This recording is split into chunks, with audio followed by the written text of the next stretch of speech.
শিয়াদের ব্যাপারে আহলে সুন্নাত ওয়াল জামাতের অবস্থান কি, তাদের কারো মৃত্যুতে দোয়া করা যাবে কিনা? আসলে শিয়াদের আকীদার ব্যাপারে তো আহলে সুন্নাত ওয়াল জামাতের সকলে আমরা স্পষ্ট যে তাদের আকীদা প্রশ্নবিদ্ধ। তাদের কেউ কেউ একবারে কুফরি পর্যন্ত গড়িয়ে যায়।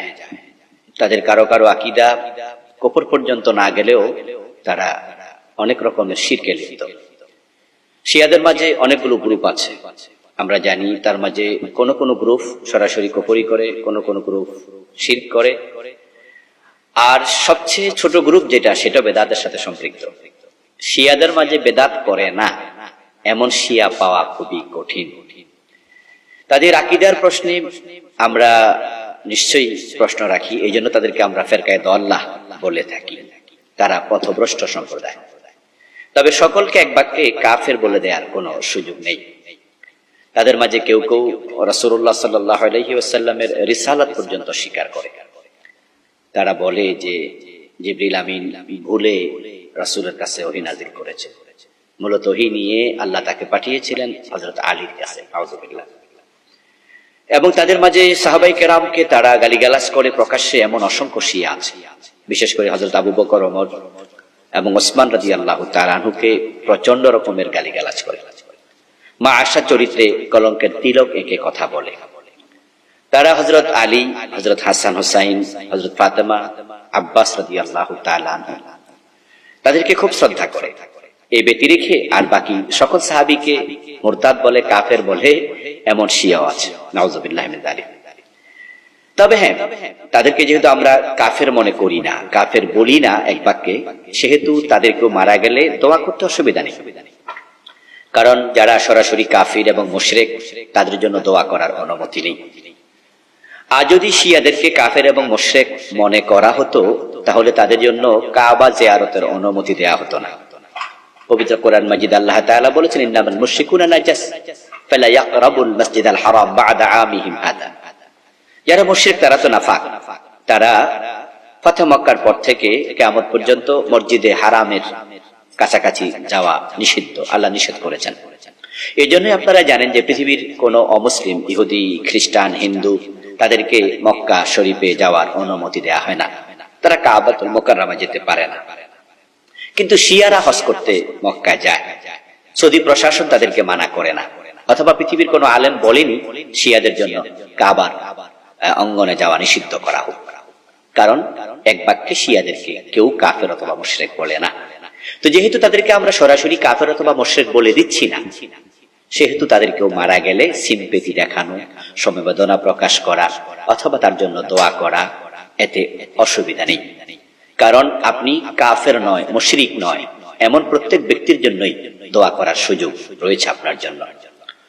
আর ইতিমধ্যে আমরা দেখেছি যে ইরানের প্রেসিডেন্ট, তিনি মারা গিয়েছেন হেলিকপ্টার অ্যাক্সিডেন্ট করে, সেখানকার স্বরাষ্ট্রমন্ত্রী সহ আরো কিছু মানুষ। এ নিয়ে বিতর্ক উঠেছে আলেমদের মাঝে। কেউ কেউ বলছেন তাদের জন্য দোয়া করা যাবে না। আমরা বলছি যে না, এটা ঠিক নয়, এই চিন্তাটা ঠিক নয়। কোন ব্যক্তির কুফরি থাকা আর ব্যক্তিকে সরাসরি কাফের বলে দেয়া এক জিনিস নয়। অনেক বিষয়ে আমরা কুফরি বলি, শিরিক বলি। মান তারাকা সালাতাম মুতাআম্মিদান ফাকাদ কাফার। যে ব্যক্তি ইচ্ছা করে নামাজ ছেড়ে দিল, সে কুফরি করলো। এই কথার অর্থ কি বেনামাজি মারা গেলে আমরা দোয়া করব না? দোয়া করা এক কথা, আর ব্যক্তির কুফরি নিয়ে আলোচনা করা ভিন্ন কথা। আবার কোন ব্যক্তিকে সরাসরি কাফের বলে দেয়া, সেটা ভিন্ন কথা। তো যারা ইতিমধ্যে সকল শিয়াকে কাফের বলে দিচ্ছেন, শিয়াদের মাঝে হযরত আলীকে শ্রদ্ধা করে, কিন্তু আবু বকরকে গালি দেয় না, ওমরকে গালি দেয় না, রাসূলুল্লাহ সাল্লাল্লাহু আলাইহি সাল্লামকে রাসূল মনে করে। জায়দিয়া সহ এমন কিছু শিয়া তো আছে যারা কাফের নয়। তা আপনি যদি এক বাক্যে শিয়াকে কাফের বলে দেন, তাহলে তো তাদের কুফরি যদি বাস্তবে না থাকে, আপনি তো ওই ফতুয়ার কারণে নিজেই কুফরিতে পড়ে যাবেন। এই জন্য আবেগে কথা বলতে নেই, দলিল ভিত্তিক কথা বলতে হবে। তো আমরা দেখেছি ইতিমধ্যে ফিলিস্তিন ইস্যুতে ইরানের বর্তমান প্রেসিডেন্ট খুবই গুরুত্বপূর্ণ ভূমিকা রেখেছে।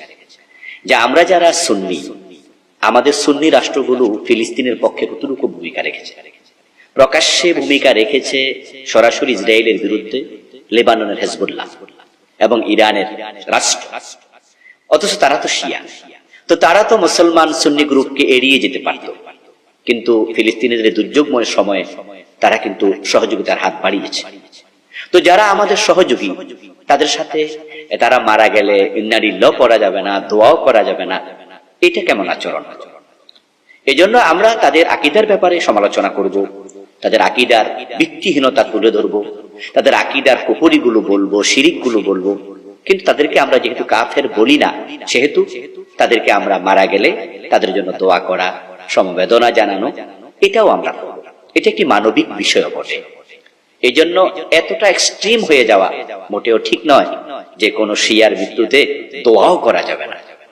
এতটা এক্সট্রিম হবেন না প্লিজ। তবে হ্যাঁ, শিয়াদের বেদাতি আকীদা, শিরকি আকীদা, কুফরি আকীদা আলোচনায় আনতে হবে। আমাদের আহলে সুন্নাত ওয়াল জামাতের কোন মুসলিম যেন তাদের পাতা ফাঁদে পা না দেয় এবং তাদের সাথে মিশতে গিয়ে শিয়া হয়ে না যায়। তাদের সরলতার সুযোগ নিয়ে, মুসলমানদের সরলতার সুযোগ নিয়ে, আহলে সুন্নাত ওয়াল জামাতের সরলতার সুযোগ নিয়ে কোন শিয়া যেন আমাদের কোন ভাইকে শিয়া বানিয়ে ফেলতে না পারে। এজন্য আমরা আলোচনাও রাখবো, আবার তাদের